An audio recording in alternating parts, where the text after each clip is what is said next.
This is not your typical head shave video. It is an ultimate tutorial for an optimal, science-based shaving routine and aftershave protocol for disposable razor. By the end of this video, you will be armed with the knowledge that you need to optimize your routine and get all the benefits that you see around me right now with no niche or specialty products. And if you're a head shaving genius already and you just want to see the full routine, go to this timestamp right here. That is the rapid fire version of this routine. And without further ado, let's get right into it. Subscribe down below, like the video. Thanks so much. Step 1. Establish your shave order of operations. So when it comes to shaving the scalp, the neck, the face, wherever you might be shaving, it's very important to be vigilant about your skin type and the order of steps through your routine. This will be very crucial to the amount of irritation you experience. So here is a mini chart outlining 3 skin types and their corresponding routines, all very science-based. Routine A for strong skin, Routine B for sensitive skin, and Routine C for those with sensitive skin and curly, coarse hair. You can pause the video here, take a screenshot, or come back at a later time via the timestamps in the description. Today I'm going to demonstrate every single step on that chart. I recommend that you initially try Routine A, that's personally my favorite, even though my skin is kind of sensitive. And if you have any of these symptoms, just pivot to Routine B or C. Step 2.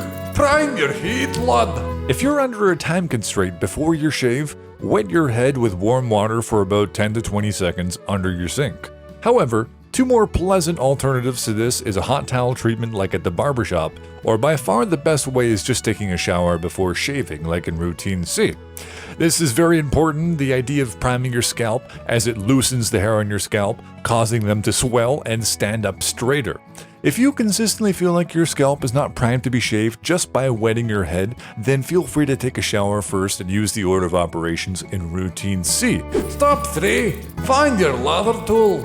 Your best friend when it comes down to making a good solid lather is going to be a shaving brush and a bowl. Even a $20 entry set will do the trick. You can absolutely apply your shaving product with your hands instead of with a brush if you would like, but that does come with some drawbacks. 1, it'll be harder to create a correct lather consistency. 2, you'll likely have to be more wasteful with product. 3, you'll have to wash your hands over and over while shaving, which is annoying and messy. And 4, the product will not be applied as deeply and saturate the hairs as effectively as with if you had used a synthetic brush or a badger hair brush. Step 4. Make it an optimal lather. A good and frothy but easy to spread lather is everything when it comes down to a good shave. It can make the difference between terrible irritation and a seamless glide. First off, rinse your shaving brush in warm water and then give it a very gentle squeeze.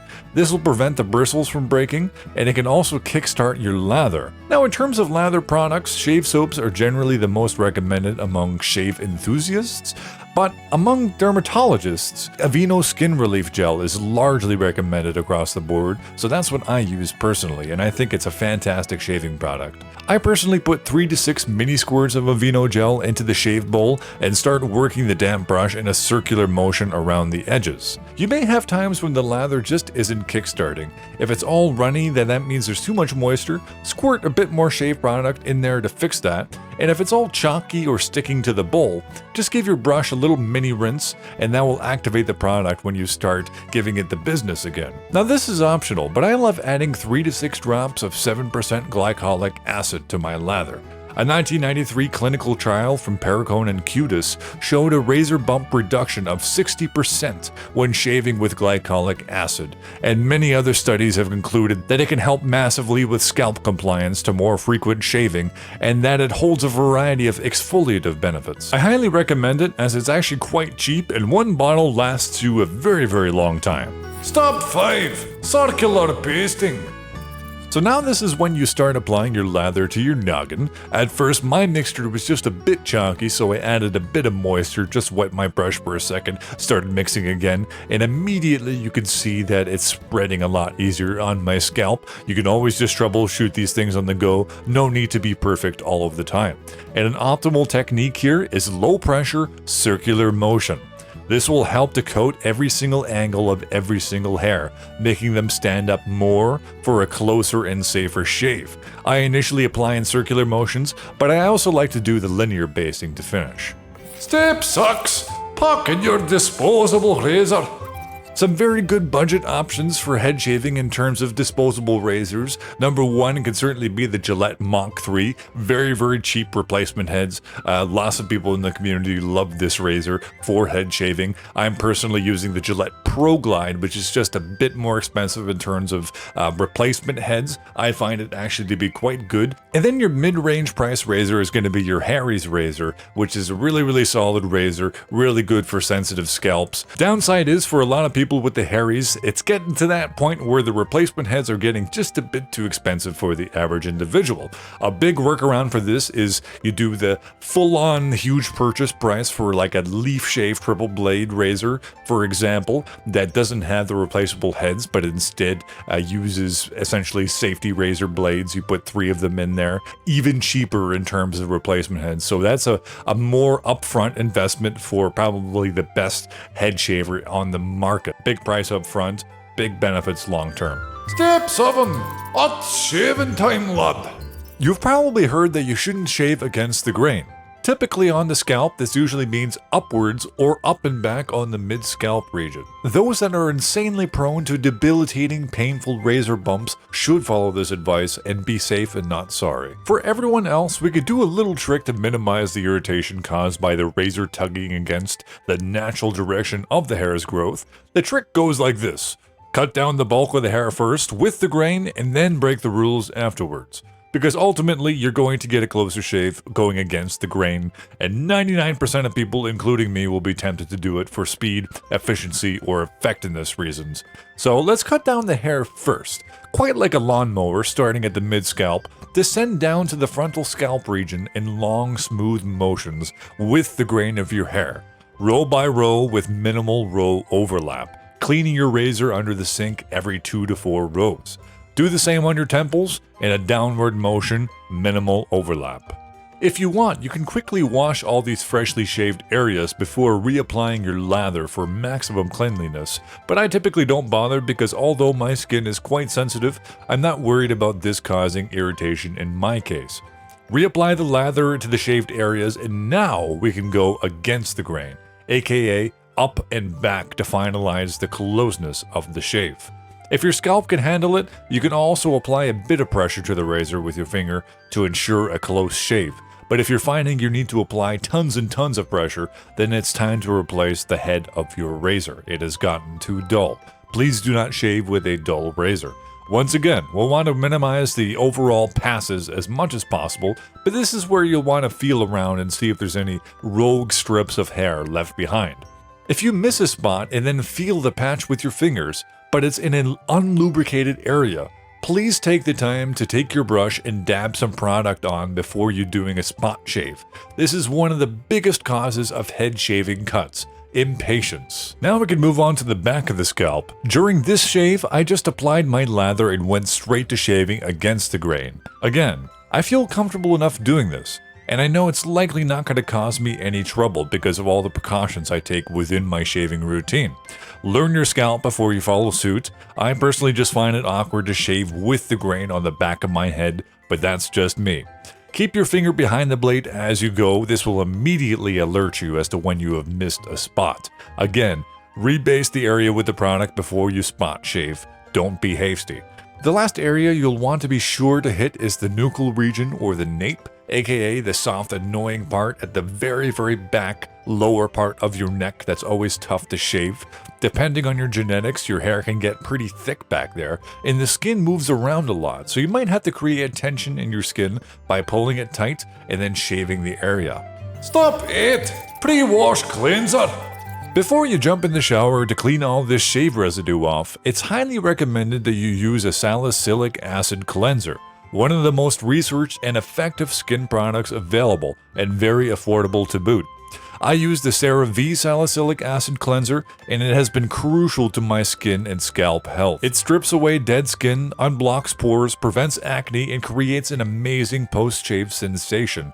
Unlike 7% glycolic acid, which is optional in this routine, I think salicylic acid is crucial in my opinion. Apply all over the scalp, rubbing it in gently for 10 to 20 seconds, avoiding any harsh scrubbing. You can also apply it to your face, your neck, your shoulders, and arms. This will improve your acne and blemishes massively. Stop 9! Shower and light scrub! Actually filming this part in the shower would have been pretty hard, so imagine I'm turning on the water here. You're going to need a silicone shower scrubber or a loofah. I prefer a silicone scrubber with gentle bristles for cleanliness reasons, and immediately upon stepping into the water stream, just lightly scrub to help to remove the salicylic acid, the shave gel, the glycolic acid, and anything else from your skin. Later on in your shower, do a nice scrub clean on your scalp with a moisturizing body wash. There's plenty of them on the market, but I personally use Dove Deep Moisture, and there's a lot of dermatologists that recommend it because it cleanses and moisturizes while being very gentle and sulfate free. At the very end of your shower, turn your water temperature colder and colder and try to soldier through 30 straight seconds of the coldest temperature you can handle. Stop 10! Moisturize lad! This final step is the most simple. Upon getting out of your shower, just dab your scalp with a clean towel. Do not dry it all the way. On your damp skin, apply a light, non-oily moisturizer. Any kind of moisturizer is better than none, but I use Cetaphil Daily Advance and I love it. It does, however, smell like a doctor's office, so another option is CeraVe's moisturizing lotion, which is fragrance-free. And don't be stingy. Apply it to the scalp, the face, the forehead, the neck, the shoulders, the upper back. It only takes 2 seconds and your skin will love it. And this last product is optional, but the concept is necessary, especially in the summer. I tend to finish it all off with CeraVe's facial moisturizer with SPF protection on the scalp, the face, and the neck. Sun damage is a huge problem for bald men. We're really exposed out here, so if you really care about your skin aging gracefully, this will be very important. And this is when you could style your beard. The Aberlite Go-To makes it easy. And now, for the sophisticated gentleman of culture, the full Kaz Veselka head shaving routine, but intense and fast. 1. Pick your routine order, bub. 2. Prime that dang dome with warm water or a clean hot towel. 3. Buy a darn shave brush, big fella. 4. Pick a razor based on your current level of poreness. 5. Wet that brush and give her a light squeeze. 6. Aveeno shave gel. Put 3 to 6 flaps of that nectar up in that bowl and start giving it the business. 7% glycolic acid inbound. No more razor bumps for you, fine sir. 8. Get that lather on the front of your noggin. Circle strokes, bub. 9. Shave down first and rinse that razor when you need to. 10. Lather up again, but shave up this time. 11. Lather up the back of your cranium and do the same as the front of your dome. 12. Cleanse that shaving noodle yours with salicylic acid. 14. Jump in the shower and scrub that peanut with Dove Deep Moisture in a silicone scrubber. 15. Pat that thicker half dry with a towel and apply a light moisturizer like Cetaphil Daily Advance. 16. Protect that smooth upstairs-wards pondering apparatus by adding some SPF protection from the giant freaking gas giant in the stratosphere. 17. Like and subscribe. You're all smooth, aerodynamic, and handsome now due to my wise beyond my years tutelage. You're welcome. This has been Kaz Veselka from Aberlite. Have a good day, handsome.